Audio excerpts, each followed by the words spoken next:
Okay, so welcome everyone to the Overeaters Anonymous Recovery from Relapse meeting. Today is the 17th of January, and our speaker is Claire E. From Cornwall in the UK, who came to OA in 1993. And Claire, we would love to hear from you. Thank you so much, Noel. My name's Claire E. I'm a recovered compulsive eater and bulimic. And yeah, as just said, I live in Cornwall in the UK.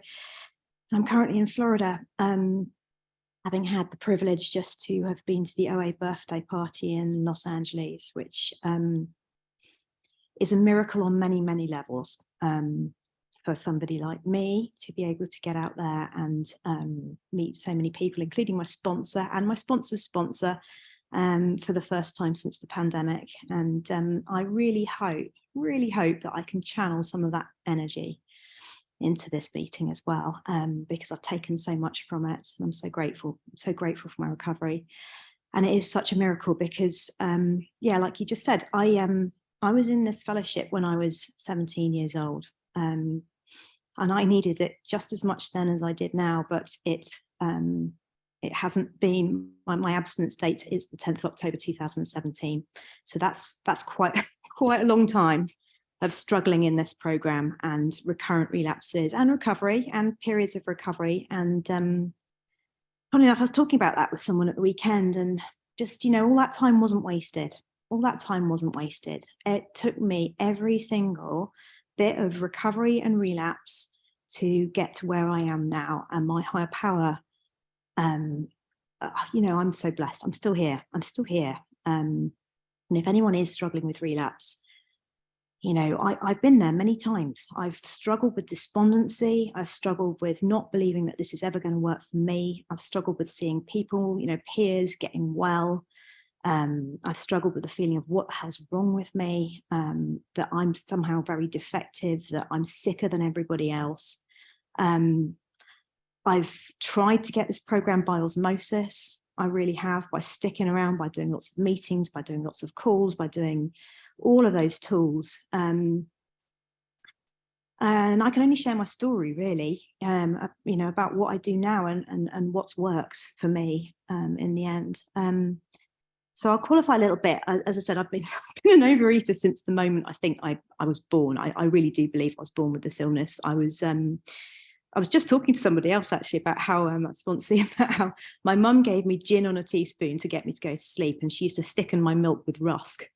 So that was just, and you know, I'd love to say that's the reason I'm a compulsive eater. I don't believe that, but my goodness, I was off out of the gates right from the start. And I do not remember a time that food was not more important to me than it seemed to be to everybody else. You know, it was always my comfort. I remember starting school and feeling like I had fat legs when I was 4 or 5 years old.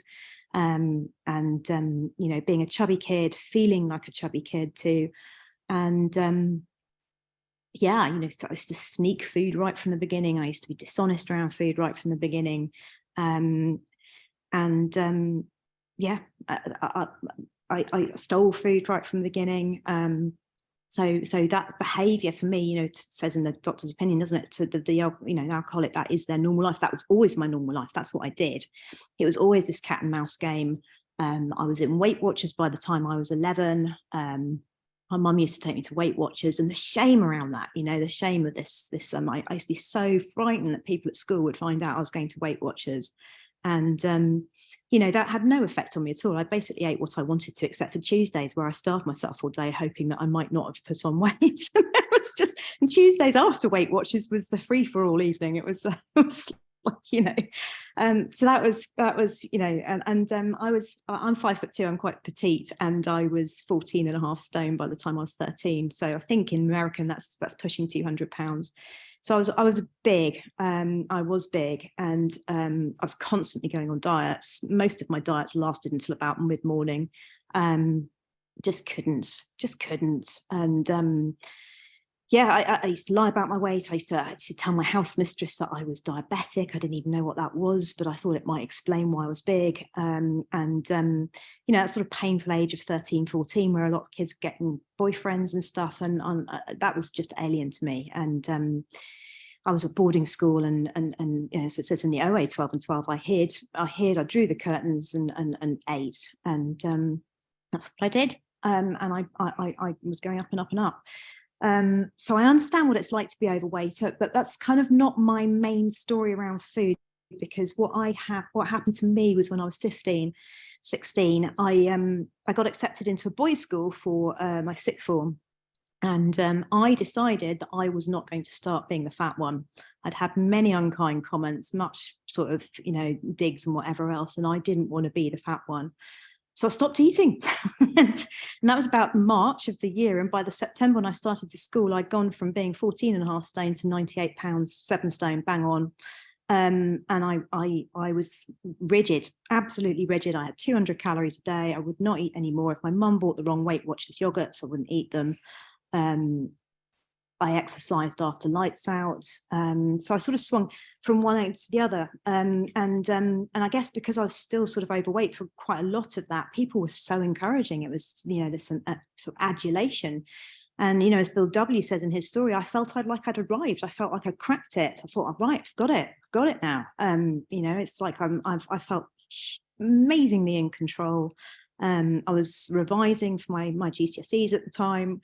I'm quite a workaholic. I was a straight A student. I was doing all this exercise. I was losing this weight. I was on fire, and yeah, and that didn't last either. So yeah, and what happened to me then was that one day I was getting, as I was losing this weight and becoming increasingly skinny, people were putting quite a lot of pressure on me to eat, and I think, you know, it definitely clocked up with my parents that there was a bit of a problem here, and this was not very normal. And I started to find leaflets about eating disorders around the house and things like that. And one Sunday, my parents had some people over for Sunday lunch, and all the leftovers were in the kitchen, and they were in the dining room. And I went into the kitchen and started picking at some vegetables, and very quickly completely lost the plot and was shoveling food in like an animal. And it seemed hugely logical to me just to go and stick my fingers down my throat. And that's what I did. And I was horrified the first time I did that. But very quickly, and within a couple of weeks, that was my normal life. And that's my experience with this illness, is every time I've crossed a line with something I've done around food, very, very quickly, that line becomes my normal. And the line gets shifted, you know, the norms get shifted. Well, I'll never do that, you know. And so I discovered this, you know, I could binge, I could eat whatever I wanted to, make myself sick and stay thin. And it was like the crack cocaine of eating as far as I was concerned. But I didn't like the feeling out of control. And, you know, very quickly, I was out of control. It went from being once every couple of days to being once every day, to being twice a day, to being 10 times a day, to being pretty much full time. That's what I did. I ate and I vomited. And that was why I wound up in a treatment centre when I was 17. And I was also drinking a lot. I used to play the alcohol off against the food. And I used to think the reason I drank was because I was so chaotic with my food. And I used to think I blamed everything for my food. I blamed my mother mostly. My mum was boarding school, my dad, anybody, anything. And I thought that was the reason I ate. And I tried to stop a few times. I couldn't get more than 24 hours. I just couldn't not do it. So I wound up in this treatment centre when I was 17. And, you know, as I said, and I'm in a relapse meeting, so clearly it didn't all end there. I did put down drink at that stage. So I've been in AA and sober for that long. So I've just celebrated my 30th birthday in AA. But the food was a much more protracted process. So the drink was out of the picture. And I did for some time. I sort of, the story of treatment was I was in this treatment centre for nearly a year in the end. I went to a halfway house, and I left that treatment centre and went up to London's university. And for a while, I was in food recovery. I look back now, and what I now call abstinence was way off what I was doing there. But I never heard at that point, I had not heard in all of that treatment anything about physical allergy and mental obsession. it was essentially three normal meals a day. Don't binge, don't vomit. And so my illness found its way around that. It really did. And those 3 meals a day were quite often sort of 3 very sugary, very, and I found a particular indigestion solution that you could drink, which essentially acted like a laxative, but it wasn't a laxative. I wasn't being sick. So there was all sorts of very odd behavior going on, even though I had a sponsor who I didn't call very much, and I was going to a lot of meetings. So you know, at the time I would have told you I was abstinent in recovery, but looking back now, I had no idea what I was dealing with. I had no idea what I was dealing with. And the long and short of it was that my boyfriend at the time dumped me, and within a week of that, I was back in the food. I was back in the binging and vomiting, and that was the story for most of my 20s. So there wasn't, I'd sit in AA meetings with pockets full of Maltesers, sorry, I don't know if I was supposed to mention foodstuffs, but I you know, and I'd sit there talking about the joys of recovery, how good it was to be sober while just eating my way through a meeting. And at that point, I also smoked heavily as well. So there was constantly something going in my mouth. There was constantly something going in my mouth. Occasionally I'd pitch up an OA meeting. Honestly, I don't know whether it wasn't said or whether I didn't hear it, but I didn't hear much I wanted there. And I used to say, oh, there's not much in OA. I'll stick to the main fellowships, you know, put down what's killing you first. And there's a lot of, I don't know if anyone else relates to this, but, you know, there's a lot of fellowships out there. For me, I needed, when I came back into OA, I need food. I need food identification. It's very, very easy to sit in other fellowships and belittle the food. You know, it's like, put down what's killing you first. Everyone overeats. You know, all of this stuff was just, I just was able to justify what I was doing.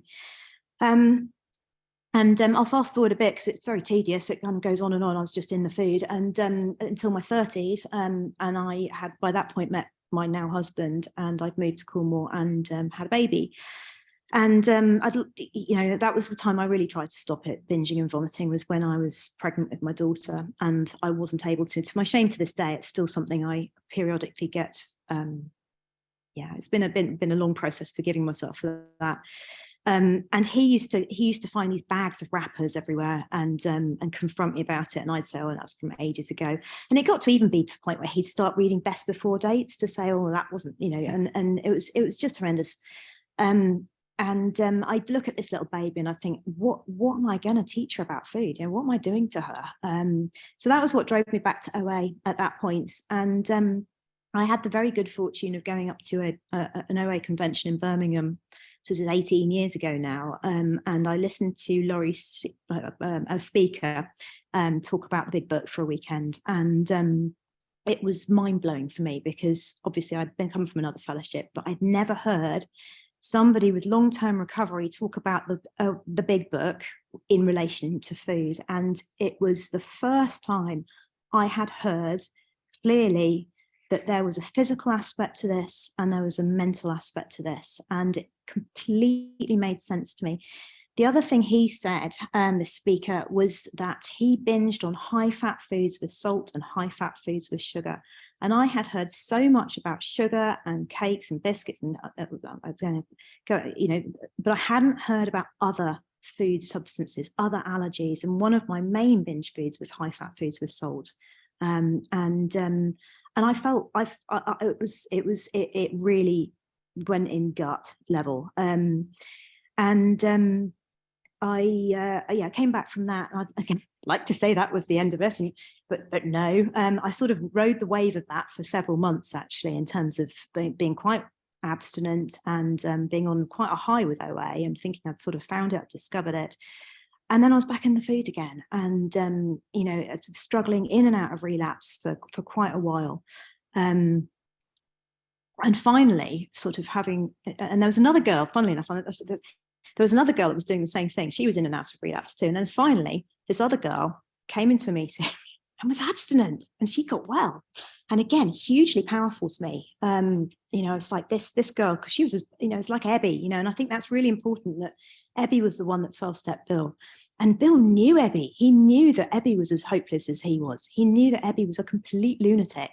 And so Ebby getting well was very powerful, and it was the same for me. I knew this girl was the same as me. I knew she'd been in and out of food for years, just like me, as she got well. And I asked, what are you doing? And she was going to a big book group, and she had a big book sponsor, and she was doing certain things every day. She was had a very disciplined program. So I went to one of these meetings with her, and I remember the entire meeting, I sat there with my brain going, oh, it's a bit extreme. They're like right-wing Nazi OA. I'm not sure I'm into this bridge to normal living, guys, sort of. And yet there was this voice in me that was saying, but they're all well and you're not. So it was one of those sort of moments where, despite myself, there was a bit of an out-of-body experience that I walked up to a lady at the end of that and asked her to be my sponsor. And she took me through the steps. It was the first time I've been through the steps through the big book. I was abstinent. Again, as I understood it at the time, it wouldn't be my definition of abstinence now. But I had a level of recovery, and that was the case for sort of 7 or 8 years. And I was involved in intergroup, and I was doing service, and I was sponsoring people, and I was going to a lot of meetings. But I hadn't put down those substances I now identify as my allergy. I was still trying to put my head in the tiger's mouth 3 times a day with various different food substances. I was still eating sugar. I was still eating other stuff that I now identify as my allergy substances. So it was a bit of a white knuckle experience, and I had very what I now call sort of quite elastic meals, quite variable in size, depending a little bit on how I felt. So again, now I wouldn't call that abstinent behaviour. At the time I did. I felt quite uncomfortable as well when people talked about abstinence. There was a lady that used to come and say, how long are you abstinent? What's your abstinence date? Things like that, which made me quite uncomfortable. And I used to use a lot of woolly phrases like, I eat to be closer to my higher power. And I kind of fudged around it a little bit. And I had a sponsor who was wonderful. I loved her dearly. And I worshipped her, actually. She was my higher power. I was very, very people dependent. And I think on retrospect, I hadn't really, although I'd done the steps and although I was working the tools, I hadn't really put much energy or effort into a relationship with a higher power. And the long and short of it was that this sponsor decided she was going to leave the fellowship. And within 3 months of her leaving the fellowship, my home group closed down. And both of those things were really devastating for me. And within about 3 months of that, without a sponsor and without a home group, I was back in the food. And there was an inevitability about it. There really was. It kind of felt like it was just a matter of time. And that proved to be the case. And I was back in the food. That last relapse, I was going to be going back to OA every single week. When I actually picked up the food, I remember thinking, I'll get back on it next week. I'll ring someone and ask them to be my sponsor. Like a sponsor is going to be my magic bullet. And I was in that relapse for 4 years. And that relapse, funny enough, the food was probably better than it had been in previous times. It wasn't quite as violent, the binging. I had weeks even in between binges. But the emotional and spiritual fallout of having had some recovery and then being back in the food and unable to get out of it was just horrendous. The emotional fallout as well. The sort of well-known stages of a spree that it talks about in the big book. It's that irritable, restless discontent, the rage, the white knuckling, my irritation and my rage at my husband and my kids, and the sort of the build up to it, followed by that relief, even the ease and comfort of knowing I was gonna binge. Driving to the supermarket gave me a feeling of ease and comfort. I used to tell my husband I was going to OA meetings. I used to drive to the supermarket, buy food, go off to my mum's holiday home, eat it all evening, make myself sick, purge it out, go home, tell my husband how fantastic the meeting was. And then the next day I would be absolutely like that when you wake up and that there's like a split second where you go, yeah, I did it again. Yeah, I did it again. I did it again.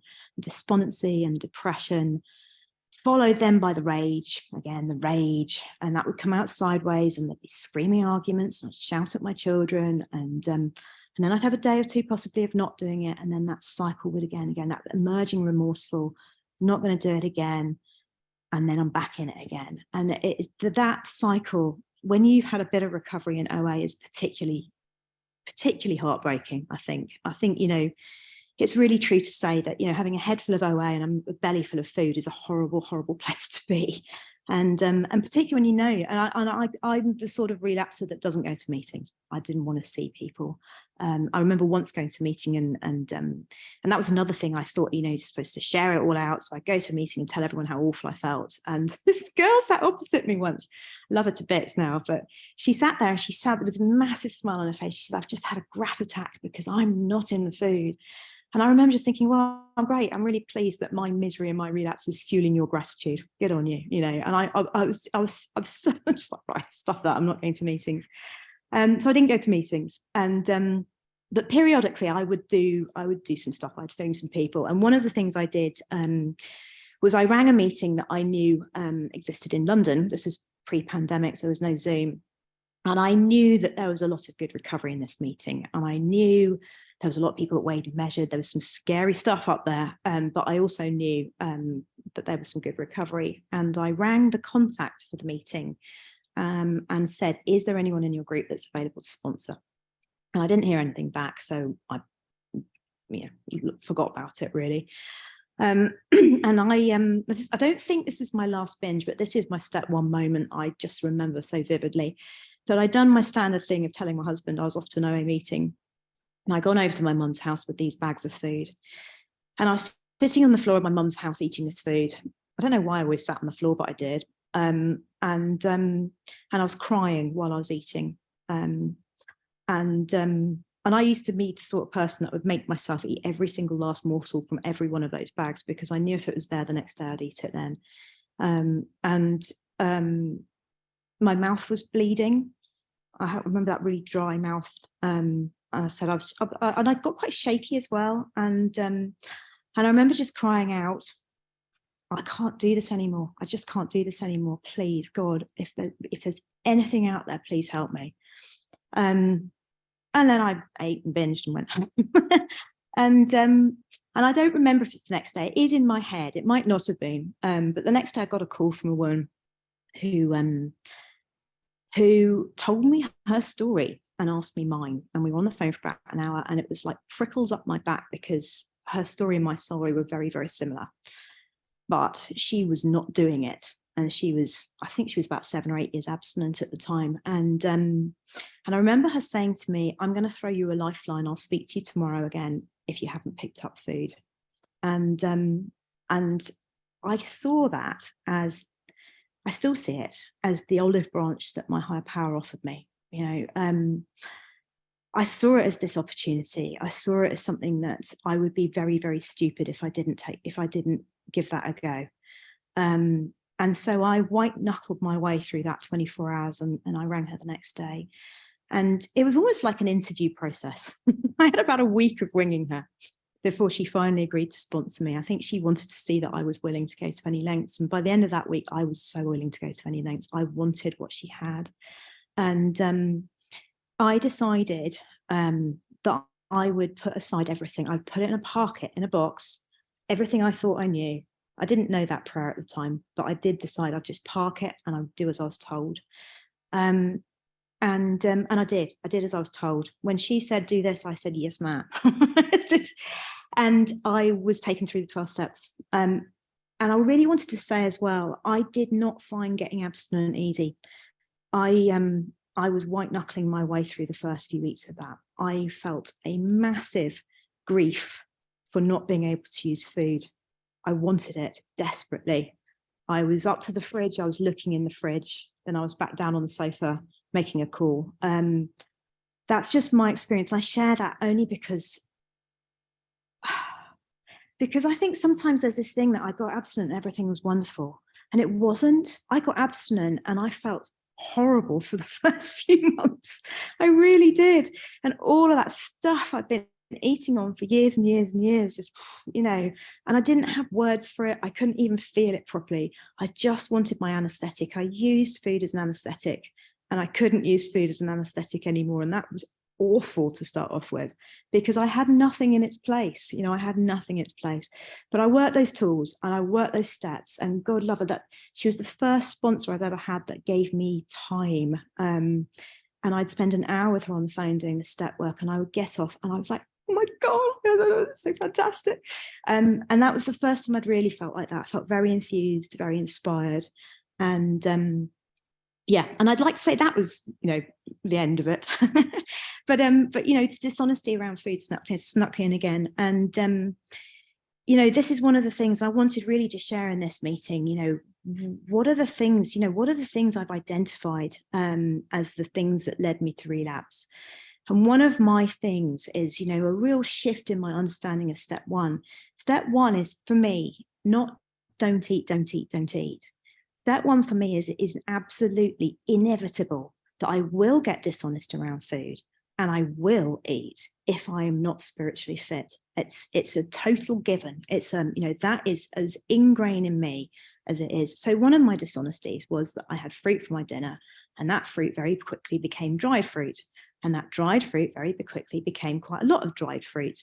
And obviously, if you look at the side of a packet of dried fruit and say how much sugar there is. And so I had to fess up to this sponsor. That's what I was doing. And Claire, that's 5 minutes left.